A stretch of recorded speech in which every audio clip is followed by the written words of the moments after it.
Hello दोस्तों, welcome back to our channel. तो जैसा कि हमने पिछले एपिसोड में देखा था, मास्टर टेंग जी ने मास्टर वांग के साथ साथ ज़ियायुआन को भी 7th ग्रेड की बिल को रिफाइन करने के लिए सिलेक्ट कर लिया था। लेकिन एपिसोड के एंड में हमने देखा था कि ज़ियायुआन वहां पे 7th ग्रेड की बिल को रिफाइन करने के बदले में मास्टर टेंग जी के सामने शर्त रखते हुए कहता है कि मुझे बर्निंग फ्लेम वैली की 3 मिस्टीरियस स्काई फायर टेक्निक चाहिए। ज़ियायुआन की ये बात सुनकर हमने देखा था कि मास्टर टेंग जी वहाँ पे बहुत ही ज्यादा हैरान हो गए थे और यहीं से नेक्स्ट एपिसोड की शुरुआत होती है। तो इस एपिसोड की शुरुआत में हमें मास्टर टेंग जी की मीटिंग रूम का सीन दिखाया जाता है, जहाँ मास्टर वांग के साथ साथ ज़ियायुआन भी बैठा हुआ था। जबकि हम देखते हैं कि मास्टर टेंग जी वहाँ पे थोड़े उदास दिखाई दे रहे थे। वो वहाँ पे उदास होते हुए ज़ियायुआन और मास्टर वांग को बताते हैं कि ऐसे काफी साल पहले हमारी इस बर्निंग फ्लेम वैली को हमारे एंसेस्टर्स ने बनाया था और हमारे उन्हीं एंसेस्टर्स के पास 9 ड्रैगन फ्लेम भी थी, जो कि जनरेशन टू जनरेशन हमारी फैमिली में चलते हुए आ रही है। इवन बर्निंग फ्लेम वैली का चीफ बनने के लिए एक शर्त भी है कि चीफ की पोजीशन को हासिल करने के लिए सबसे पहले किसी को भी 9 ड्रैगन फ्लेम को हासिल करना होगा। और क्योंकि मेरी सिर्फ एक ही बेटी है जिससे आप मिल ही चुके होंगे, वही मेरी अगली उत्तराधिकारी बनने वाली थी, पर मेरी सीट को संभालने से पहले उसे भी 9 ड्रैगन फ्लेम को हासिल करना था, जिसके लिए मेरी इकलौती बेटी ने काफी ज्यादा मेहनत की। पर जब उसने 9 ड्रैगन फ्लेम को इनहेरिट करने की कोशिश की तो उस 9 ड्रैगन फ्लेम ने उसे बहुत ही बुरी तरह से घायल कर दिया। जहां मैंने हाई लेवल कल के मास्टर से उसका इलाज करवाते हुए उसे ठीक तो कर दिया था, लेकिन 9 ड्रैगन फ्लेम की बैकलैश की वजह से उसके इंटरनल ऑर्गन्स बहुत ही बुरी तरह से डैमेज हो चुके थे, जिसका इलाज आज तक कोई बड़े से बड़ा अल्केमी मास्टर भी नहीं कर पाया। और अपनी इन्हीं इंजरीज के चलते मेरी बेटी का लाइफ साइकिल बहुत ही तेजी से कम हो रहा है। डॉक्टर्स की माने तो उसके पास अब बस सिर्फ 1 साल ही और बचा है। आप लोगों ने देखा ही होगा कि मेरी बेटी सभी लोगों से बहुत ही बदतमीजी से बात करती है। असल में वो शुरू से ऐसी नहीं थी, लेकिन जब से उसके साथ वो हादसा हुआ है उसके बाद से वो बहुत ही ज्यादा एरोगेंट बन गई है, क्योंकि उसे लगता है कि उसके ठीक होने की कोई भी उम्मीद नहीं है। और ये सच भी है, क्योंकि उसके ठीक होने की सारी उम्मीदें खत्म हो चुकी है। और ये कहकर मास्टर टेंग जी वहाँ पे ज़ियायुआन से कहते हैं, मास्टर यन ज़ियाओ, मैं अपनी बेटी के आपके साथ बुरे बिहेवियर की वजह से आपसे माफी चाहता हूँ। और हाँ, अब तो आप दोनों को समझ आ ही गया होगा कि मैंने आप दोनों को यहाँ पे क्यों बुलाया है। असल में मैं आप दोनों की मदद से 7th ग्रेड की बिल को रिफाइन करना चाहता हूँ। उस 7th ग्रेड के लेक्चर का नाम है फायर बुद्धा पिल, और अब बस वही मेरी बेटी को बचाने का इकलौता रास्ता है। मैं आप दोनों से रिक्वेस्ट करता हूँ कि प्लीज आप दोनों उस बिल को रिफाइन करने में मेरी मदद करें, क्योंकि ये मेरी बेटी की जिंदगी का सवाल है। क्योंकि मेरे पास अब बस सिर्फ 6 महीने का ही समय बचा है। अगर इन 6 महीनों के अंदर अंदर मैं अपनी बेटी का इलाज नहीं ढूंढ पाया तो मुझे डर है कि मैं हमेशा हमेशा के लिए अपनी इकलौती बेटी को खो दूंगा। और ये कहते कहते मास्टर टेंग जी वहाँ पे काफी ज्यादा इमोशनल हो गए थे। वो वहाँ पे ऑलमोस्ट रोते हुए ज़ियायुआन से कहते हैं, मास्टर यन ज़ियाओ, मैं अपनी बेटी से बहुत ज्यादा प्यार करता हूँ और उसके अलावा मेरे इस दुनिया में कोई भी नहीं है, इसलिए अपनी बेटी को बचाने की खातिर मैं आपको वो 3 मिस्टीरियस स्काई फायर टेक्निक भी देने के लिए तैयार हूँ। और ये कहते हुए हम देखते हैं कि मास्टर टेंग जी ने वहाँ पे दोनों के ही सामने अपना साथ झुका लिया था। जहाँ मास्टर टेंग जी को इस तरह से अपनी बेटी के लिए इतना ज्यादा परेशान होते हुए देखकर ज़ियायुआन के साथ साथ मास्टर वांग भी वहाँ पे काफी ज्यादा इमोशनल हो चुके थे। इवन हम देखते हैं कि मास्टर टेंग जी को वहाँ पे अपनी बेटी के लिए इतना ज्यादा परेशान होते हुए देखकर बेचारे ज़ियायुआन को तो वहाँ पे अपने पिता की याद आने लगी थी। उसके पिता भी तो उसे बहुत ज्यादा प्यार करते थे। वो हमेशा अपनी फैमिली के खिलाफ जाकर अपने बेटे की मदद किया करते थे। जब ज़ियायुआन का कल्टीवेशन नहीं बढ़ रहा था तब उसके पिता भी तो मास्टर टेंग जी की तरह ही उसके लिए परेशान रहते थे। और ये सब याद करके हम देखते हैं कि ज़ियायुआन वहाँ पे और भी ज्यादा इमोशनल हो गया था। वो वहाँ पे मास्टर टेंग जी को ग्रीट करते हुए कहता है कि मैं समझ सकता हूँ कि आपको अपनी बेटी की बहुत ही ज्यादा चिंता है, और आपको यहाँ पे अपनी बेटी के लिए इतना ज्यादा परेशान होते हुए देखकर मैं ये भी समझ गया हूँ कि आप इस दुनिया के सबसे बेस्ट फादर्स में से एक है। और आप फिक्र मत कीजिए, मैं आपसे वादा करता हूँ कि मैं आपकी बेटी को बचाने के लिए अपनी पूरी कोशिश करूंगा। इवन ज़ियायुआन के साथ साथ हम देखते हैं कि मास्टर वांग भी वहाँ पे काफी ज्यादा इमोशनल हो चुके थे। वो भी वहाँ पे मास्टर टेंग जी को ग्रीट करते हुए कहते हैं, मास्टर टेंग जी, मैं आपको यकीन दिलाता हूँ कि मैं अपने आखिरी दम तक उस बिल को रिफाइन करने की कोशिश करूंगा। उन दोनों की ये बातें सुनकर हम देखते हैं कि मास्टर टेंग जी को भी वहाँ पे थोड़ी तसल्ली मिलती है। खैर, उसके बाद सीन चेंज होता है, हमें बर्निंग फ्लेम वैली के बैटल अरीना का सीन दिखाया जाता है, जहाँ ज़ियायुआन और मास्टर वांग दोनों ही वहाँ पे बैटल अरीना के अंदर खड़े हुए थे, क्योंकि आज वो दोनों यहीं पे उस 7th ग्रेड की बिल को रिफाइन करने वाले थे। वहीं मास्टर टेंग जी भी अपनी बेटी मिस टेंग के साथ वहाँ पे ऊपर से ही खड़े होकर उन दोनों को देख रहे थे। और तभी मास्टर टेंग जी वहाँ पे ज़ियायुआन और मास्टर वांग से कहते हैं कि आप लोगों को यहाँ पे जिस बिल को रिफाइन करना है उसका नाम है फायर बुद्धा लेक्चर, जो कि एक 7th ग्रेड की बिल है। उस बिल को बनाने की रेसिपी मैं ऑलरेडी आप दोनों को दे चुका हूँ, और मुझे उम्मीद है कि आप दोनों ने उस रेसिपी को अच्छी तरह से समझ भी लिया होगा। मुझे उम्मीद है कि आप उस रेसिपी को फॉलो करते हुए यहाँ पे उस फायर बुद्धा लेक्चर को रिफाइन कर ही लेंगे। पर आप दोनों की मदद करने के लिए मैं यहाँ पे आपके लिए कुछ और भी लाया हूँ। और मास्टर टेंग जी के ऐसा कहते ही हम देखते हैं कि अचानक ही वहाँ पे ऊपर आसमान से एक हेवनली अल्केमी फर्नेस नीचे आने लगा था, जिसके बारे में मास्टर टेंग जी वहाँ पे मास्टर वांग और ज़ियायुआन को बताते हुए कहते हैं कि ये एक टॉप ग्रेड का अल्केमी फर्नेस है, जिसके अंदर आप बहुत ही इजीली 7th ग्रेड तक की बिल को भी रिफाइन कर सकते हैं। वहीं मास्टर टेंग जी की ये बात सुनकर तो हम देखते हैं कि वहाँ पे ज़ियायुआन के साथ साथ मास्टर वांग को भी वहाँ पे एक बहुत बड़ा झटका लगता है। उन्हें वहाँ पे यकीन ही नहीं हो रहा था कि वाकई उनकी आंखों के सामने एक हेवनली अल्केमी फर्नेस रखा हुआ है, जो कि टॉप लेवल के हेवनली अल्केमी फर्नेस में से एक है। इस तरह के हेवनली अल्केमी फर्नेस को हासिल कर पाना बहुत ही ज्यादा मुश्किल काम होता है, लेकिन मास्टर टेंग जी ने अपनी बेटी के लिए इस हाई लेवल के अल्केमी फर्नेस को भी ढूंढ निकाला था, क्योंकि एक 7th ग्रेड की बिल कोई आम बिल नहीं होती, इसलिए उसे आम से अल्केमी फर्नेस के अंदर रिफाइन नहीं किया जा सकता। ये बात मास्टर टेंग जी भी अच्छी तरह से जानते थे, इसलिए उन्होंने पहले से इस हेवनली फर्नेस का इंतजाम कर रखा था। वहीं उन दोनों को वहाँ पे इस तरह से हैरान होते हुए देखकर मास्टर टेंग जी वहाँ पे उन दोनों से कहते हैं क्योंकि एक 7th ग्रेड की पिल को रिफाइन करने में बहुत ज्यादा समय लगता है। इसलिए मैं चाहता हूँ कि आप लोग पहले से ही खुद को इसके लिए तैयार कर ले, और अगर रिफाइनिंग के दौरान आपको किसी भी तरह की मदद की जरूरत हो तो आप बिला झिझक मुझे बता देना। मैं आप दोनों की मदद करने की अपनी पूरी कोशिश करूंगा। मास्टर टैंक जी की ये बात सुनकर हम देखते हैं कि ज़ेवियन उन्हें वहाँ पे तसल्ली देते हुए कहता है कि आप फिक्र मत कीजिए, हम लोग इस पिल को रिफाइन करने के लिए अपना बेस्ट देंगे। उसके बाद सीन चेंज होता है, हमें थोड़ी देर बाद का सीन दिखाया जाता है जहाँ मास्टर वांग और ज़ेवियन दोनों ही अपनी रिफाइनिंग को स्टार्ट कर चुके थे, और वो दोनों ही वहाँ पे उस पिल को रिफाइन करने के लिए अपनी अपनी सोल एनर्जी को वहाँ पे उसी अल्केमी फर्नेस के अंदर डाल रहे थे। वहीं उस हेमली फर्नेस के अंदर हम मास्टर टैंक जी के 900 ड्रैगन्स को देखते हैं, जो कि वहाँ पे हेमली फर्नेस के अंदर चारों तरफ घूमते हुए वहाँ पे हेमली फर्नेस के अंदर मौजूद सभी इंग्रेडिएंट्स को रिफाइन करने की कोशिश कर रहे थे। और इसी के साथ ही मास्टर वांग और ज़ेवियन दोनों को ही अपने कानों में मास्टर टैंक जी की आवाज सुनाई देती है, जो कि वहाँ पे उन दोनों को बताते हैं कि भले ही मैं इस पिल को रिफाइन करने में आपकी मदद नहीं कर सकता, लेकिन क्योंकि मेरे पास 9 ड्रैगन्स फ्लेम है जिसके इस्तेमाल करते हुए मैं बहुत ही इजीली किसी भी हर्ब को रिफाइन कर सकता हूँ, तो इसलिए मैंने पहले से ही अपनी 9 ड्रैगन फ्लेम को इस अल्केमी फर्नेस के अंदर डाल दिया था, ताकि आप लोगों को यहाँ पे हर्ब्स को रिफाइन करने में ज्यादा परेशानी का सामना ना करना पड़े और आप अपना पूरा फोकस पिल को रिफाइन करने के ऊपर लगा सकें। और मास्टर टैंक जी की ये बात सुनकर हम देखते हैं कि मास्टर वांग के साथ साथ ज़ेवियन की भी उसी 9 ड्रैगन फ्लेम के ऊपर नजर पड़ती है, जो कि अब धीरे धीरे वहाँ पे सभी इंग्रेडिएंट्स को जलाते हुए उन्हें वहाँ पे रिफाइन करने की कोशिश कर रही थी। और उन सभी हर्ब्स को रिफाइन करने के बाद हम देखते हैं कि वो 9 ड्रैगन फ्लेम वहाँ पे एक एक करके वहाँ पे उन सभी इंग्रेडिएंट्स को लाकर वहाँ पे ज़ेवियन और मास्टर वांग को दे रही थी। हम देखते हैं कि 9 ड्रैगन फ्लेम ने वहाँ पे दोनों का ही काम बहुत ज्यादा आसान कर दिया था। अब उनके पास सभी इंग्रेडिएंट्स आ चुके थे, जिन्हें वो दोनों ही आपस में मर्ज करते हुए एक पोशन के अंदर डालने लगे थे। लेकिन ये प्रोसेस बहुत ही ज्यादा टाइम कंज्यूमिंग था, क्योंकि उन सभी इंग्रेडिएंट्स को वहाँ पे आपस में मर्ज करते करते उन्हें वहाँ पे शाम हो चुकी थी, लेकिन उनका ये प्रोसेस अभी तक भी खत्म नहीं हुआ था। और इसी तरह देखते देखते वहाँ पे रात से सुबह हो जाती है, लेकिन हम देखते हैं कि वो दोनों तो अभी तक भी वहाँ पे उन इंग्रेडिएंट्स को आपस में मर्ज करने में लगे हुए थे। और इसी तरह देखते देखते वहाँ पे पूरे 10 दिन गुजर जाते हैं, जहाँ 10 दिनों बाद हमें बैटल अरीना का ही सीन दिखाया जाता है। लेकिन आज हम देखते हैं कि बैटल अरीना के अंदर वहाँ पे कुछ और भी अल्केमी मास्टर्स आए हुए थे, जहाँ उन सभी को अपनी आंखों पे यकीन ही नहीं हो रहा था कि वाकई ज़ेवियन पिछले 10 दिनों से लगातार उस पिल को रिफाइन करने में लगा हुआ है। इसलिए अब वो सभी अल्केमी मास्टर्स जो कि ज़ेवियन के खिलाफ थे, अब वो सभी लोग वहाँ पे ज़ेवियन की अल्केमी स्किल्स की तारीफें करने लगे थे। लेकिन हम देखते हैं कि वहाँ पे खड़े हुए मास्टर मो को उन लोगों की ये बातें पसंद नहीं आ रही थी। वो वहाँ पे थोड़ा गुस्से से उन बाकी सभी मास्टर से कहते हैं, अभी तक ये लड़का यहाँ पे सिर्फ अपनी हेमली फ्लेम्स और अपने लक की वजह से टिका हुआ था, लेकिन अब तुम लोग मेरे साथ हाथ लगा लो, अब बस थोड़ी ही देर में ये लड़का बेहोश हो जाने वाला है, क्योंकि सभी इंग्रेडिएंट्स को एक साथ आपस में मर्ज करने में काफी ज्यादा एनर्जी लगती है। वहीं दूसरी तरफ हम लोग उस हेमली फर्नेस के अंदर ज़ेवियन को देखते हैं, जिसने अपनी सोल पावर का इस्तेमाल करते हुए सभी इंग्रेडिएंट्स को एक पोशन के अंदर चेंज कर दिया था, जिसके साथ ही हम देखते हैं कि उस पिल को रिफाइन करने का एक हिस्सा तो खत्म हो गया था। अब दूसरे हिस्से को कंप्लीट करने की बारी मास्टर वांग की थी, जबकि हम देखते हैं कि ज़ेवियन अभी तक भी वहाँ पे उसी पोशन को देखते हुए खुद से ही कह रहा था, इस फायर बुद्धा पिल को बनाना तो वाकई काफी ज्यादा मुश्किल काम था, सिर्फ इसके सभी इंग्रेडिएंट्स को आपस में मर्ज करने में मेरी सारी एनर्जी खर्च हो गई। शुक्र है मेरे साथ मास्टर वांग भी थे। और ये कहते कहते ज़ेवियन की नजर वहाँ पे मास्टर वांग के ऊपर जाती है, जो कि अभी तक भी वहाँ पे अपने हिस्से के सभी इंग्रेडिएंट्स को आपस में मर्ज करने में लगे हुए थे, जहाँ उनके फेस से साफ साफ पता चल रहा था कि उन सभी इंग्रेडिएंट्स को आपस में मर्ज करने में उन्हें कितनी ज्यादा मुश्किल हो रही है। अब ये देखकर ज़ेवियन को भी वहाँ पे मास्टर वांग की थोड़ी चिंता होने लगी थी, इसलिए वो वहाँ पे मास्टर वांग से सवाल करते हुए पूछता है, ग्रैंड मास्टर वांग आप ठीक तो है ना? जिसपे ग्रैंड मास्टर वांग भी उसे वहाँ पे जवाब देते हुए कहता है कि तुम चिंता मत करो, मैं बिल्कुल ठीक हूँ। और ये कहते हुए मास्टर वांग ने वहाँ पे अपनी मर्जिंग पावर को और भी ज्यादा बढ़ा दिया था, और देखते ही देखते उन्होंने भी वहाँ पे ज़ेवियन की तरह उन सभी इंग्रेडिएंट्स को आपस में मर्ज करते हुए उस पोशन को बना लिया था। पर ऐसा करने के बाद वो वहाँ पे काफी ज्यादा थके हुए दिखाई दे रहे थे, क्योंकि इस प्रोसेस में उन्होंने अपना पूरा दम लगा दिया था। लेकिन ग्रैंड मास्टर वांग ज़ेवियन के सामने ये सब शो नहीं करते। वो वहाँ पे ज़ेवियन से कहते हैं कि हम इस पिल को रिफाइन करने का पहला हिस्सा तो पार कर चुके हैं, पर अब बारी है दूसरे हिस्से की, जहाँ अब हमें इन दोनों पोशंस को आपस में मर्ज करना होगा। और ये बात तो आप जानते ही होंगे कि असल में यही रिफाइनिंग का सबसे मुश्किल पार्ट है। तो अगर आप तैयार हैं तो क्या हम लोग इस प्रोसेस को शुरू करें? जिसके लिए हम देखते हैं कि ज़ेवियन भी वहाँ पे रेडी हो गया था, जिसके बाद हम देखते हैं कि वो दोनों ही वहाँ पे अपनी अपनी रिफाइन की हुई बॉल्स को धीरे धीरे वहाँ पे एक दूसरे के करीब आने लगे थे। लेकिन जैसे जैसे वो रिफाइनिंग बॉल्स वहाँ पे एक दूसरे के करीब आ रही थी, हम देखते हैं कि वहाँ पे दोनों ही रिफाइनिंग बॉल से बहुत ही ज्यादा पावरफुल ऑरा निकलने लगा था। लेकिन वो ऑरा तब और ज्यादा बढ़ जाता है जब वो दोनों ही वहाँ पे रिफाइनिंग बॉल्स को आपस में मर्ज करने की कोशिश करते हैं। इवन अब उन दोनों रिफाइनिंग बॉल्स के टकराने की वजह से जो एनर्जी वहाँ पे रिलीज हो रही थी, हम देखते हैं कि उस एनर्जी की वजह से वहाँ पे ज़ेवियन और मास्टर वांग की सोल के ऊपर काफी ज्यादा असर हो रहा था। लेकिन उसके बावजूद भी वो दोनों वहाँ पे अपनी हार नहीं मानते। वो दोनों ही वहाँ पे अपना पूरा दम लगाते हुए उन रिफाइनिंग बॉल्स को आपस में मर्ज करने की कोशिश कर रहे थे। लेकिन देखते ही देखते अब उस एनर्जी ने वहाँ पे इतना ज्यादा खतरनाक रूप ले लिया था कि वो कभी भी वहाँ पे उनकी सोल के ऊपर अटैक करते हुए वहाँ पे उनकी सोल को डिस्ट्रॉय कर सकती थी। और ये तो सिर्फ हेमली फर्नेस के अंदर का माहौल था। हम देखते हैं कि अचानक ही वहाँ बाहर का मौसम भी चेंज होने लगता है। चारों तरफ वहाँ पे काले बादल आने लगे थे, जिसका मतलब था कि वो दोनों ही रिफाइनिंग बॉल्स आपस में मर्ज होने के काफी ज्यादा करीब थी। असल में ये सारी निशानियां जो अभी जाहिर हो रही थी, ये एक 7th ग्रेड की पिल की रिफाइन होने की निशानियां होती हैं। और यही बात वहाँ पे खड़े हुए सभी लोगों को हैरान कर रही थी। वो सभी लोग वहाँ पे हैरान होते हुए आपस में बातें करते हुए कहने लगे थे, क्या वाकई ये लोग आज यहाँ पे एक 7th ग्रेड की पिल को रिफाइन करने जा रहे हैं? लेकिन जहाँ एक तरफ वो सभी लोग बहुत ही ज्यादा हैरान लग रहे थे, तो वहीं दूसरी तरफ हम देखते देखते हैं कि मास्टर टैंग जी को तो वहाँ पे अपने मन ही मन में काफी ज्यादा खुशी हो रही थी। वो वहाँ पे स्माइल करते हुए खुद से ही कहते हैं, तो इन दोनों को इस मिल के रिफाइन करने का टास्क देना मेरा बिल्कुल सही फैसला था। इन दोनों ने वाकई यहाँ पे ये साबित कर दिया है कि ये दोनों वाकई ग्रैंड अल्केमी मास्टर्स है। इतनी देर तक इस रिफाइनमेंट प्रोसेस को बर्दाश्त कर पाना कोई बच्चों का खेल नहीं है, और specially young master young Xiao की तो बात ही अलग है। इतना ज्यादा यंग होने के बावजूद भी वो पिछले 10 दिनों से लगातार इस पिल को रिफाइन करने में लगे हुए हैं, लेकिन उसके बावजूद भी यंग मास्टर यंग ज़ियाओ ने पिछले 10 दिनों में कोई भी गलती नहीं की। उल्टा वो तो पिल रिफाइनिंग के मामले में मास्टर हुआंग से भी ज्यादा आगे दिखाई दे रहे हैं। और ये कहकर मास्टर टैंग जी अचानक ही वहाँ पे स्माइल करते हुए अपनी बेटी से कहते हैं, मेरी बेटी, मुझे लगता है इस बार यंग मास्टर यंग ज़ियाओ और मास्टर हुआंग तुम्हें बचा ही लेंगे। अपने पिता की ये बात सुनकर हम देखते हैं कि मिस टेंग भी वहाँ पे काफी ज्यादा खुश हो गई थी, और वो वहाँ पे खुश होते हुए अपने पिता से कहती है, फादर मैं भी यही उम्मीद कर रही हूँ, और आज न जाने कितने ही सालों के बाद एक बार फिर से मेरी नई उम्मीद जगी है, और ये सब सिर्फ और सिर्फ यंग मास्टर यंग ज़ियाओ की वजह से ही हो पा रहा है। हम देखते हैं कि अब धीरे धीरे मिस टेंग के दिल में ज़ियाओ के लिए इज्जत बढ़ने लगी थी, जबकि वहीं दूसरी तरफ हमें हेमली फर्नेस के अंदर का सीन दिखाया जाता है, जहाँ उस खतरनाक एनर्जी की वजह से हम देखते हैं कि वहाँ पे हर गुजरते पल के साथ मास्टर हुआ की हालत वहाँ पे और भी ज्यादा खराब होती जा रही थी। अब उनके लिए वहाँ पे सर्वाइव कर पाना बहुत ही ज्यादा मुश्किल हो गया था। इवन हम देखते हैं कि अब तो धीरे धीरे वहाँ पे उनकी सोल बॉडी में क्रैक्स भी आना शुरू हो गए थे, पर उसके बावजूद भी मास्टर हुआंग वहाँ पे अपनी हार नहीं मानते। उन्होंने वहाँ पे उस पिल को रिफाइन करने के लिए अपना आखिरी दम तक लगा दिया था, लेकिन अभी तक तो मास्टर हुआंग वहाँ पे किसी तरह से खुद को संभाले हुए थे। पर तभी हम देखते हैं कि अचानक वहाँ पे एक और बहुत ज्यादा खतरनाक एनर्जी की वेव निकलती है, जो कि इतनी ज्यादा खतरनाक और पावरफुल थी कि हम देखते हैं कि उसने वहाँ पे ग्रैंड मास्टर हुआंग की सोल बॉडी को वहाँ पे पीछे की तरफ उड़ा दिया था, जिसका इफेक्ट सीधा सीधा वहाँ पे ग्रैंड मास्टर हुआंग की रियल बॉडी के ऊपर होता है। उनकी बॉडी अचानक ही वहाँ पे पीछे गिरते हुए अनकॉन्शियस हो जाती है, जिसके साथ ही रिफाइनिंग का सारा प्रोसेस वहीं पे रुक गया था, और बैटल अरीना में वहाँ पे चारों तरफ शांति छा गई थी। जबकि ग्रैंड मास्टर हुआंग के अनकॉन्शियस हो जाने की वजह से हम देखते हैं कि सारा भार वहाँ पे ज़ियाओ के ऊपर आ गया था, जिसकी वजह से उसे भी वहाँ पे काफी सारी इंजरीज आ गई थी। इवन हम देखते हैं कि अब धीरे धीरे वहाँ पे उसके मुंह से ब्लड भी निकलने लगा था। वहीं बैटल अरीना के अंदर खड़े हुए लोगों को तो अपनी आंखों पे यकीन ही नहीं हो रहा था कि ये लोग प्रोसेसिंग के इतने ज्यादा करीब आकर फेल हो गए हैं, और सबसे ज्यादा हैरान तो वहाँ पे मास्टर टैंग जी दिखाई दे रहे थे। वो तो ये सब देखकर अंदर से पूरी तरह से टूट चुके थे, क्योंकि उनकी आखिरी उम्मीद भी यहाँ पे खत्म हो गई थी। इवन हम देखते हैं कि वो खुद ही वहाँ से पीछे हटते हुए खड़ा कर अपने सिंहासन के ऊपर जा गिरते हैं, पर अभी तक भी उन्हें वहाँ पे इस बात के ऊपर यकीन नहीं आ रहा था कि वो लोग रिफाइनिंग प्रोसेस के इतने ज्यादा करीब आकर फेल हो जाएंगे। और अपने पिता की ही तरह से माल वहाँ पे कुछ मिस टेंग का भी था, उसके दिल में अभी अभी जो यहाँ पे एक नई उम्मीद जगी थी, वो भी अब वहाँ पे पूरी तरह से टूट चुकी थी। और इसी बीच हम देखते हैं कि बन्नी फ्लेम के कुछ डिसेबल जल्दी से आकर मास्टर हुआंग को लेकर अपने साथ ले जाने लगे थे, लेकिन हम देखते हैं कि ज़ियाओ अभी तक भी बैटल अरीना के अंदर ही बैठा हुआ था। उसे भी वहाँ पे यकीन नहीं हो रहा था कि वो फिर रिफाइनिंग के इतने ज्यादा करीब आकर फेल हो गए हैं। लेकिन हम देखते हैं कि ज़ियाओ वहाँ पे साथ साथ ये भी कह रहा था कि नहीं, मैं इतनी आसानी से हार नहीं मान सकता। और ये कहकर ज़ियाओ अपनी जगह पे खड़ा होते हुए वहाँ पे मास्टर टैंग जी से कहता है, मास्टर टैंग जी, मैं अकेले आगे इस पिल को रिफाइन करने की परमिशन चाहता हूँ। अब ज़ियाओ की ये बात तो वहाँ पे उन सभी के ऊपर किसी बम की तरह गिरती है, जबकि मास्टर टैंग जी को तो वहाँ पे अपने कानों पे यकीन ही नहीं हो रहा था। वो जल्दी से अपनी जगह पे खड़े होकर वहाँ पे ज़ियाओ से कहते हैं, यंग मास्टर यंग ज़ियाओ, क्या आपको लगता है कि आप यहाँ पे अकेले एक 7 ग्रेड की पिल को रिफाइन कर लेंगे? मास्टर टैंग जी की ये बात सुनकर हम देखते हैं कि ज़ियाओ उन्हें वहाँ पे जवाब देते हुए कहता है कि मुझे नहीं पता कि मैं इस पिल को सक्सेसफुली रिफाइन कर भी पाऊंगा या नहीं, लेकिन इतना ज्यादा करीब आकर अब मैं पीछे तो नहीं हटने वाला। अगर मेरे पास इस पिल को रिफाइन करने की जरा भी चांसेस है तो मैं इसे रिफाइन करने के लिए अपना पूरा दम लगा दूंगा।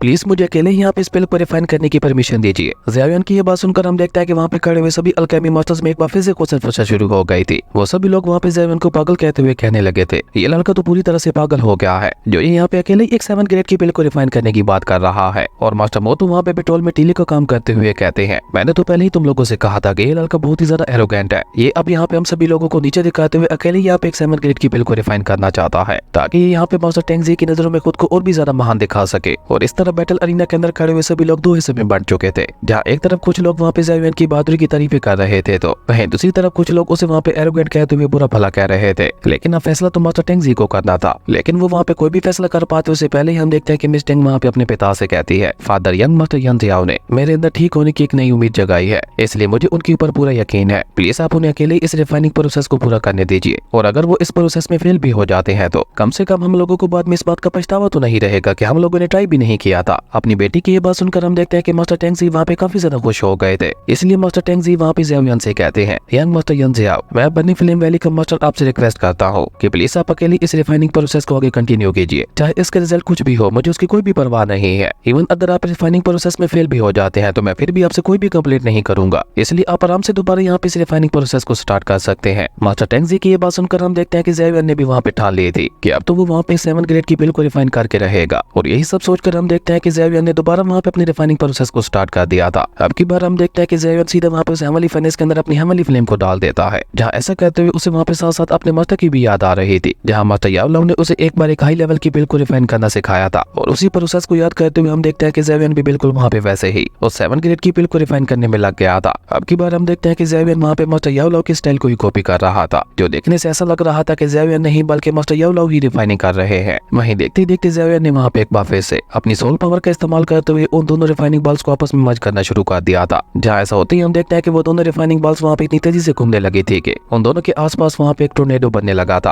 और उसके साथ साथ वहाँ पे एक बार फिर से बहुत ही ज्यादा पावरफुल ऑरा निकलने लगा था। पर अब हम देखते हैं कि ज़ेवियन को वहाँ पे सबसे ज्यादा फर्क नहीं पड़ रहा था, उसका पूरा फोकस वहाँ पे उन दोनों को आपस में मर्ज करने के ऊपर था, जिसकी वजह से हम देखते हैं कि अब धीरे धीरे वो दोनों ही रिफाइनिंग बॉल्स अब वहाँ पे आपस में फ्यूज होने लगी थी। और जैसे ही वो दोनों वहाँ पे पूरी तरह से आपस में मर्ज होते हैं तो हम देखते हैं कि वहाँ पे बहुत ही ज्यादा पावरफुल एनर्जी रिलीज होती है। और जैसे ही वो दोनों रिफाइनिंग बॉल्स वहाँ पे आपस में मर्ज होती है तो हम देखते हैं कि उन्होंने वहाँ पे एक पिल का रूप ले लिया था, लेकिन अभी तक भी वो पिल वहाँ पे पूरी तरह से स्टेबल नहीं थी। अभी तक भी उसे पूरी तरह से रिफाइन करने के लिए फाइनल स्टेप बाकी था। और जैसे ही ज़ेवियन वहाँ पे अपने फाइनल स्टेप की तरफ आगे बढ़ता है तो हम देखते हैं कि अब की बार वहाँ पे उस हेवनली फर्नेस के अंदर से बहुत ही ज्यादा पावरफुल एनर्जी निकलते हुए सीधा वहाँ पे ऊपर आसमान की तरफ जाने लगी थी। और ये इस बात की सबसे बड़ी निशानी थी कि वाकई अब यहाँ पे एक 7 ग्रेड की पिल रिफाइन होने जा रही थी। असल में ऊपर आसमान में एक हेवनली ट्रिब्यूलेशन बन रही थी जो कि एक 7 ग्रेड की पिल की रिफाइन होने के साथ ही बनती थी। और जब मास्टर टेंगजी की नजर वहाँ पे उस हेवनली ट्रिब्यूलेशन के ऊपर पड़ती है तो हम देखते हैं कि वहाँ पे उनकी खुशी का तो कोई ठिकाना ही नहीं था। वो वहाँ पे खुश होते हुए साथ साथ ये भी कह रहे थे कि मैंने ये कभी नहीं सोचा था कि यंग मास्टर यंग यहाँ पे अकेले ही एक 7 ग्रेड की पिल को रिफाइन कर लेंगे, लेकिन ये हेवनली ट्रिब्यूलेशन यहाँ पे यंग मास्टर यंग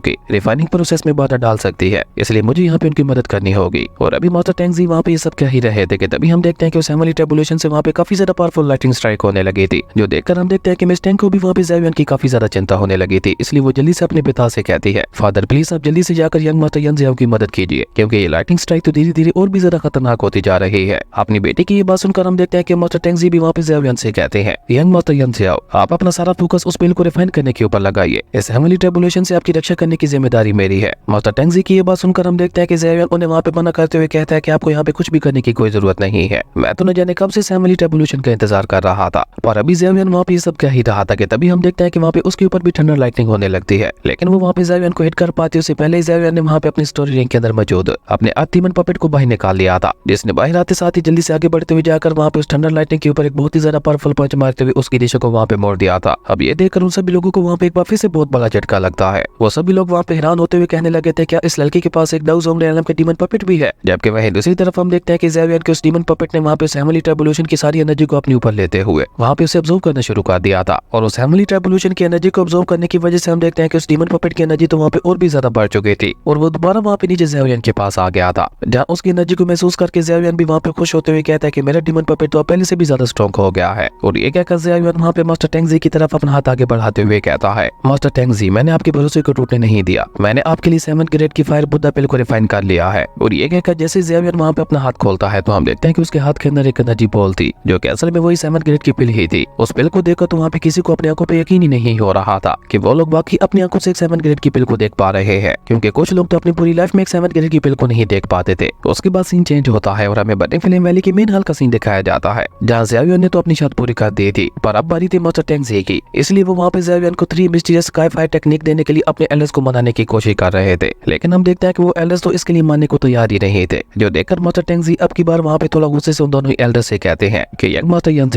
ने हमारी अगली होने वाली चीफ की जान बचाते हुए हमारी बहुत ज्यादा मदद की है, तो क्या हम लोग उनके लिए इतना भी नहीं कर सकते? मैंने पहले यंग मास्टर यंग को प्रॉमिस कर दिया था कि अगर उसने मेरी बेटी को ठीक कर दिया तो उसके बदले में मैं उसे अपनी कल्याण की secret technique 3 mysterious sky fire दे दूंगा। तो अब आप चाहते हैं कि मैं सिर्फ आप लोगों की वजह से अपना वादा तोड़ दूं? और इसी बीच हम देखते हैं कि ज़ेवियन भी वहाँ पे मिस टेंग के साथ आ जाता है, जहाँ मास्टर टेंगजी ज़ेवियन को खुद वेलकम करते हैं और उसी के साथ वो वहाँ पे ज़ेवियन से बहुत ही रिस्पेक्ट वे में बात करते हुए पूछते हैं, यंग मास्टर यंग अब आपकी तबीयत कैसी है? असल में रिफाइनिंग के दौरान ज़ेवियन को भी थोड़ी इंजरीज आ गई थी और मास्टर टेंगजी यहाँ पे ज़ेवियन से इसी बारे में ही पूछ रहे थे, जबकि हम देखते हैं कि उन दोनों ही एल्डर्स को यहाँ पे मास्टर टेंगजी का ज़ेवियन के साथ इस तरह से बात करना बिल्कुल भी पसंद नहीं आ रहा था। और इसी के साथ फर्स्ट एल्डर वहाँ पे ज़ेवियन को बहुत ही गौर से देखते हुए कहता है, तो ये है यंग मास्टर यंग कितनी अजीब बात है, आज से कुछ दिन पहले मैं सेंट्रल फ्लेम के नॉर्दर्न रीजन के अंदर गया था और वहाँ पे मैंने एक ज़ेवियन नाम के पर्सन के बारे में सुना था जिसने फेंगली पवेलियन हाउस की नाक में दम कर रखा था। और उसी के साथ साथ उस यंग मैन ने वहाँ पे फेंगली पवेलियन हाउस के एल्डर्स और मास्टर्स के सामने ही उनके सबसे जीनियस डिसेबल को हरा दिया था, जो कि हेवनली फीनिक्स डीमन ट्राइब से बिलोंग करती थी। इसी से आप अंदाजा लगा सकते हैं कि वो कितनी ज्यादा खतरनाक और पावरफुल होगी, लेकिन उस यंग मैन ने फिर भी उसे वहाँ पे हरा दिया था। और न जाने मुझे ऐसा क्यों लग रहा है कि वो ज़ेवियन और ये यंग दोनों एक ही हैं। फर्स्ट एल्डर की ये बात सुनकर तो हम देखते हैं कि अब मास्टर टेंगजी के साथ साथ मिस टेंग भी वहाँ पे सोच में पड़ गई थी, लेकिन ज़ेवियन वहाँ पे और ज्यादा सस्पेंस क्रिएट ना करते हुए उन्हें वहाँ पे बता देता है कि वो ज़ेवियन कोई और नहीं बल्कि मैं ही हूँ और मैंने बस अपनी सुरक्षा के लिए अपना भेष बदल के रखा था।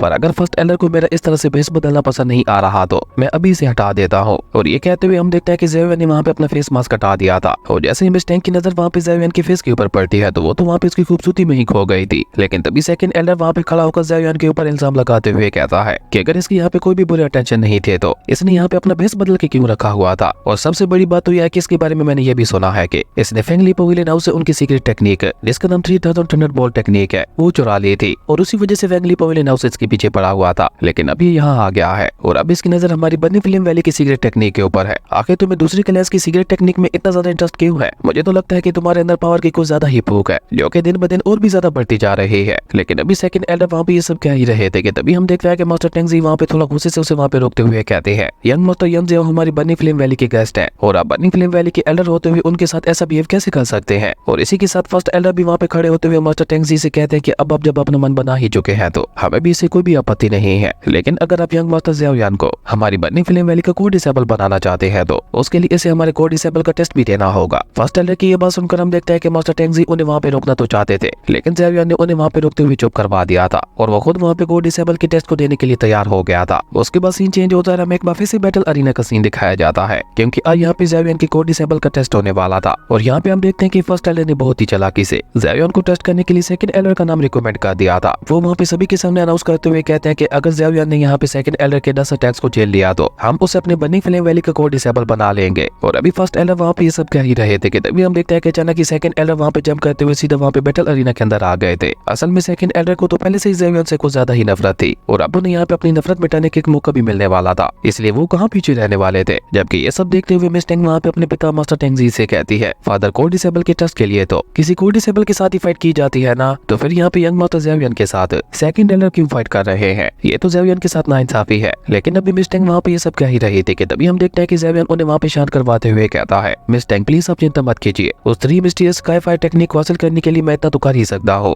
ज़ेवियन की ये बात सुनकर हम देखते हैं कि सेकंड एल्डर के फेस के ऊपर एक डेविल स्माइल आ चुकी थी और इसी के साथ सेकंड एल्डर ने वहाँ पे बहुत ही तेजी से आगे बढ़ते हुए वहाँ पे ज़ेवियन के ऊपर हमला भी कर दिया था। लेकिन ज़ेवियन वहाँ पे अपनी 3000 थंडरबोल्ट टेक्निक का इस्तेमाल करते हुए बहुत ही इजीली वहाँ पे सेकंड एल्डर के अटैक से बच जाता है। लेकिन हम देखते हैं कि सेकंड एल्डर का वो अटैक इतना ज्यादा खतरनाक और पावरफुल था कि जैसे वो वहाँ पे बैटल अरीना के साथ जा टकराता है तो वहाँ की पूरी जगह ही तबाह हो गई थी। और इसी के साथ हम देखते हैं कि सेकंड एल्डर ने अब वहाँ पे बहुत ही एग्रेसिवली लगातार वहाँ पे ज़ेवियन के ऊपर हमले करने शुरू कर दिए थे, जहाँ ज़ेवियन अभी तक भी वहाँ पे अपनी 3000 थंडरबोल्ट टेक्निक का इस्तेमाल करते हुए उन सभी हमलों को डॉज करता जा रहा था। और इसी तरह देखते ही देखते वहाँ पे सेकंड एल्डर के 3 अटैक वहाँ पे जाया हो चुके थे। लेकिन अपने चौथे अटैक के साथ हम देखते हैं कि सेकंड एल्डर ने वहाँ पे ज़ेवियन को हिट करते हुए उसे वहाँ पे उठा के पीछे फेंक दिया था, जो देखकर तो सेकंड एल्डर वहाँ पे ज़ेवियन का मजाक उड़ाते हुए उससे कहने लगे थे, देखा मैंने तो पहले ही कहा था कि तुम हमारी बर्नी फिल्म वैली की कोड डिसेबल बनने के लायक ही नहीं हो। सेकंड एल्डर की ये बात सुनकर हम देखते हैं कि ज़ेवियन दोबारा वहाँ पे अपनी जगह पे खड़ा होते हुए सेकंड एल्डर से दोबारा आगे आने के लिए कहता है, जो देखकर अब सेकंड एल्डर को भी वहाँ पे काफी ज्यादा गुस्सा आ गया था और उन्होंने वहाँ पे एक बार फिर से अपनी पावर्स को रिलीज करते हुए बहुत ही गुस्से से दोबारा वहाँ पे आगे बढ़ते हुए ज़ेवियन के ऊपर हमला करना शुरू कर दिया था, जहाँ ज़ेवियन एक बार फिर से अपनी 3000 थंडरबोल्ट टेक्निक का इस्तेमाल करते हुए उनके सभी हमलों को डॉज करने की कोशिश करने लगा था। लेकिन हम देखते हैं कि सेकंड एल्डर की स्पीड भी वहाँ पे काफी ज्यादा फास्ट थी, वो वहाँ पे स्पीड के मामले में ज़ेवियन को बराबरी की टक्कर दे रहे थे। इसलिए हम देखते हैं कि अब ज़ेवियन ने वहाँ पे उनके हमलों को रोकने के लिए अपनी सूट को भी बाहर निकाल लिया था और देखते ही देखते ज़ेवियन ने वहाँ पे अपनी सूट का इस्तेमाल करते हुए सेकंड एल्डर के ऊपर उसकी मदद से एक बहुत ही ज्यादा खतरनाक हमला कर दिया था, जो देखकर सेकंड एल्डर ने भी वहाँ पे और ज्यादा देर न करते हुए जल्दी से वहाँ पे ज़ेवियन के अटैक के ऊपर ही अटैक कर दिया था। और जैसे ही उन दोनों के अटैक्स आपस में टकराते हैं तो वहाँ पे एक छोटा सा ब्लास्ट भी होता है, जिसके फोर्स की वजह से हम देखते हैं कि ज़ेवियन वहाँ पे उड़ता हुआ नीचे आ गिरा था। और ज़ेवियन वहाँ पे कुछ समय पाते उससे पहले ही हम देखते हैं कि सेकंड एल्डर दोबारा वहाँ पे उसके ऊपर अटैक करने के लिए उसके पास पहुंच चुका था। हालांकि ज़ेवियन वहाँ पे अपनी हैवी रूलर सूट का इस्तेमाल करते हुए दोबारा वहाँ पे सेकंड एल्डर के ऊपर अटैक करने की कोशिश करता है। लेकिन हम देखते हैं कि सेकंड एल्डर ने वहाँ पे बहुत ही चालाकी से एक बार फिर से अपने मल्टीपल स्पिरिचुअल हैंड्स का इस्तेमाल करते हुए ज़ेवियन को वहाँ पे जगह लिया था। और इस मौके का फायदा उठाते हुए तो सेकंड एल्डर वहाँ पे ज़ेवियन को बहुत ही बुरी तरह से पीटने लगा था। वो वहाँ पे लगातार ज़ेवियन को बहुत ही बुरी तरह से मारते हुए उसके ऊपर पंचेस की बरसात करने लगे थे, जहाँ ज़ेवियन चाहकर भी वहाँ पे खुद को नहीं बचा पा रहा था। इवन सेकंड एल्डर के पंचेस की वजह से हम देखते हैं कि ज़ेवियन के पीछे वाली वो बड़ी सी चट्टान भी वहीं पे टूट गई थी, जिससे हम अंदाजा लगा सकते हैं कि सेकंड एल्डर का हर एक पंच कितना ज्यादा ताकतवर और पावरफुल था। वहीं जैसे ज़ेवियन वहाँ पे नीचे गिरने लगता है तो हम देखते हैं कि सेकंड एल्डर ने एक बार फिर से आगे बढ़ते हुए जाकर उसे एक बहुत ही ज्यादा पावरफुल किक मार दी थी, जिसके इम्पैक्ट की वजह से हम देखते हैं कि ज़ेवियन नीचे बैटल अरीना के अंदर आकर बहुत ही तेजी से गिरता है। लेकिन सेकंड एल्डर तो यहाँ पे ज़ेवियन को कोई भी चांस नहीं देना चाहते थे, इसलिए हम देखते हैं कि उन्होंने दोबारा आगे बढ़ते हुए जाकर वहाँ पे जल्दी से ज़ेवियन को गले से पकड़ते हुए उसे वहाँ पे ऊपर हवा में उठा लिया था। लेकिन बेचारे सेकंड एल्डर को सबसे बड़ा झटका तो तब लगता है जब उन्हें ये पता चलता है कि ये तो बस ज़ेवियन का सिर्फ एक क्लोन था। और अभी बेचारा सेकंड एल्डर वहाँ पे ये सब सोचते हुए हैरान हो ही रहा था कि तभी हम देखते हैं कि अचानक ही पीछे से ज़ेवियन ने वहाँ पे अपनी तीनों हेवनली फ्लेम्स को आपस में मर्ज करते हुए अपने हेवनली बुड्ढा लोटस फ्लावर को वहाँ पे क्रिएट करना शुरू कर दिया था, जिसकी वजह से हम देखते हैं कि वहाँ पे आसपास से बहुत ही ज्यादा पावरफुल एनर्जी रिलीज होने लगी थी। और जैसे ही मास्टर टेंगजी वहाँ पे ये सब देखते हैं तो उन्हें वहाँ पे एक बहुत बड़ा झटका लगता है। वो वहाँ पे हैरान होते हुए कहते हैं क्या क्या इसके पास तीन हेवनली फ्लेम्स है और ये यहाँ पे अपनी तीनों हेवनली फ्लेम्स को आपस में इस तरह से मर्ज क्यों कर रहा है। वहीं दूसरी तरफ हम देखते हैं कि सेकंड एल्डर ने वहाँ पे ज़ायोन को हराने के लिए अपने 9 हमलों का इस्तेमाल कर लिया था और अब बस उनके पास सिर्फ एक ही अटैक बचा था, जो देखकर सेकंड एल्डर वहाँ पे ज़ायोन से कहते हैं लड़के मैंने तुम्हें अंडर एस्टिमेट करने की गलती की, पर कोई बात नहीं, अभी भी तुम्हें हराने के लिए मेरे पास एक अटैक बचा हुआ है। और ये कहकर सेकंड एल्डर भी वहाँ पे ऊपर हवा में उठते हुए अपने सबसे पावरफुल अटैक को रेडी करने लगे थे, जबकि सेकंड एल्डर को वहाँ पे इतना ज्यादा पावरफुल अटैक क्रिएट करते हुए देखकर मास्टर टेंगजी वहाँ पे थोड़ा गुस्से से कहते हैं यकीन नहीं हो रहा कि सेकंड एल्डर इतना ज्यादा गिर चुके हैं कि वो वहाँ पे अपने एक जूनियर को हराने के लिए इतने ज्यादा पावरफुल अटैक का इस्तेमाल कर रहे हैं। और इसी बीच हम देखते हैं कि ज़ेवियर ने भी वहाँ पे अपने हेवनली बुड्ढा लोटस फ्लावर को बना लिया था, पर तब तक हम देखते हैं कि सेकंड एल्डर वहाँ पे अपने उसी पावरफुल अटैक का इस्तेमाल करते हुए ज़ेवियर के ऊपर हमला कर चुके थे। और वहाँ पे अपनी तरफ आते हुए इतने ज्यादा पावरफुल अटैक को देखकर ज़ेवियर ने भी वहाँ पे अपने हेवनली बुड्ढा लोटस फ्लावर को वहाँ पे आगे बढ़ा दिया था। और जैसे ही उन दोनों के अटैक्स आपस में टकराते हैं तो हम देखते हैं कि वहाँ पे बहुत ही ज्यादा पावरफुल खतरनाक एनर्जी रिलीज होने लगी थी, जिसके इम्पैक्ट की वजह से हम देखते हैं कि पूरा बर्निंग फ्लेम वैली का मेंशन ही वहाँ पे हिलने लगा था। और अचानक ही हम देखते हैं कि उन दोनों के अटैक्स के आपस में टकराने की वजह से वहाँ पे एक बहुत बड़ा ब्लास्ट होता है, जिसने देखते ही देखते वहाँ पे एक ब्लैक होल का रूप लेना शुरू कर दिया था, जहाँ हम देखते हैं कि उस ब्लैक होल ने वहाँ पे सभी कुछ अपने अंदर खींचना शुरू कर दिया था। और अगर वहाँ पे ये सब ऐसे ही चलता रहता तो बहुत जल्द वो ब्लैक होल वहाँ पे पूरी बर्निंग फ्लेम वैली को ही अपने अंदर निकल लेता। इसलिए हम देखते हैं कि मास्टर टेंगजी वहाँ पे और ज्यादा देर न करते हुए जल्दी से खुद वहाँ पे उस ब्लैक होल को खत्म करने के लिए आगे बढ़ते हैं। और उन्होंने वहाँ पे अपनी पावर्स का इस्तेमाल करते हुए उस ब्लैक होल के ऊपर एक और स्पेस होल बना दिया था, जिसने देखते ही देखते वहाँ पे इस पूरे ब्लैक होल को अपने अंदर ले लिया था। और इसी कमाल के सीन के साथ हमारी अमेजिंग एपिसोड यहीं पे खत्म हो गया था। दोस्तों अगर आपको ये वीडियो अच्छी लगी तो लाइक कर दें और अगर चैनल पे नए आए हो तो सब्सक्राइब करते जाना। तो मिलता है एक नई वीडियो में, तब तक के लिए बाय।